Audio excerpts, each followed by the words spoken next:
पाकिस्तानी सियासी माहौल में सुप्रीम कोर्ट के अंदर जो कुछ हो रहा होता है उसकी एक ख़ास अहमियत है। वैसे तो सियासत के ऊपर बराह रास्त सुप्रीम कोर्ट का कोई अमल दखल नहीं होता, लेकिन चीफ जस्टिस कौन होगा, कौन से केस वो मोटो के तहत सुने जा रहे हैं, या आइंदा क्या इम्कान है कि कौन सा केस सुप्रीम कोर्ट में लग सकता है, वो पाकिस्तान में सियासत का रुख भी बदल देता है। नए चीफ जस्टिस की तकर्री वो भी एक अहम मरहला है, और नए चीफ जस्टिस की तकर्री वक्त से 3 माह पहले आज नोटिफिकेशन हो गया जस्टिस काजी फायज़ ईसा का।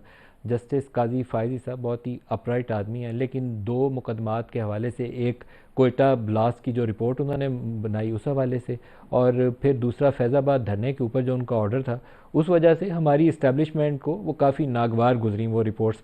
और वो मुतनाज़ात जो बहुत सारे इश्यूज सामने आए, कभी उनके ऊपर टैक्स के इश्यूज आ गए, कभी दूसरे मामलात आ गए, उस वजह से लगता था कि शायद काजी फायज़ ईसा शायद सुप्रीम कोर्ट के जज भी रहेंगे या नहीं रहेंगे। लेकिन उनका आज नोटिफिकेशन भी हो गया, और 17 सितंबर को चीफ जस्टिस ऑफ पाकिस्तान की हैसियत से वो अपने अहदे का चार्ज संभाल लेंगे।